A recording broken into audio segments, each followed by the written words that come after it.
Bonjour, aujourd'hui je vais vous expliquer comment utiliser l'appli collaborateur de Time sur PC. Si vous utilisez un Mac, l'appli fonctionne de la même façon. Prenez juste soin d'utiliser Google Chrome ou Firefox et pas Safari. Une fois vos identifiants entrés, vous arrivez sur le dashboard.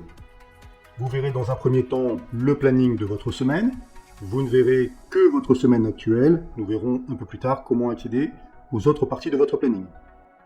Vous avez en bas à gauche les news du centre, les infos à ne pas rater ou les nouvelles personnes arrivées, et à droite les anniversaires de vos collègues.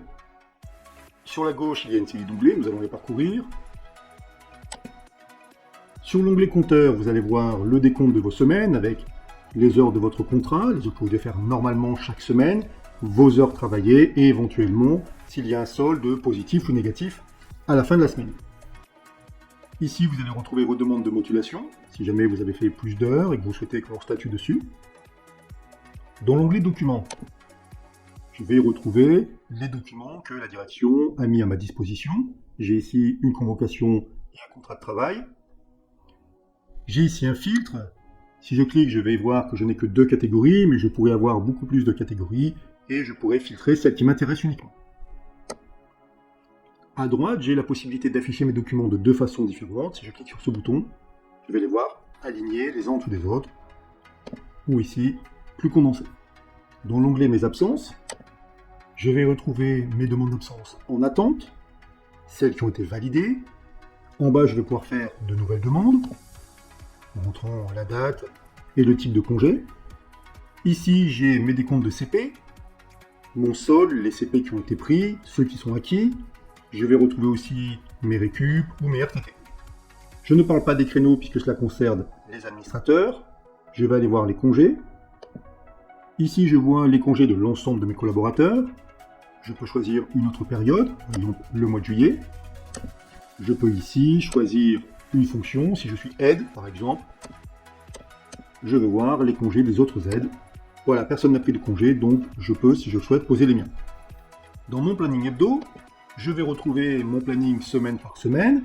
Je peux ici changer. Je vois la semaine 14 et je vois les heures, le nombre d'heures qui ont été planifiées. Dans mon planning mensuel, vous allez retrouver ici votre planning sur le mois complet et vous pouvez aussi changer de mois. Vous pouvez, si vous le souhaitez, voir un autre collaborateur. Dans le planning global, vous allez y retrouver en haut les dates, à gauche les centres. Vous avez aussi des périodes, ici le matin, et un peu plus bas après-midi. À l'intersection, vous allez savoir qui travaille. Si je pose mon curseur dessus, je vais avoir un supplément d'information. Je peux changer ici de semaine. Je peux afficher uniquement le matin ou l'après-midi. Attention, il y a un coup à prendre avec ces boutons. Si je clique sur après-midi, je n'ai que l'après-midi. Mais dès que je vais cliquer sur matin, il va me remettre l'ensemble de la journée. Je dois à nouveau cliquer sur matin pour n'afficher que le matin. À gauche, j'ai un filtre. Je peux choisir certains centres en particulier ou certaines fonctions et ne voir que ce qui m'intéresse. L'onglet suivant concerne la messagerie.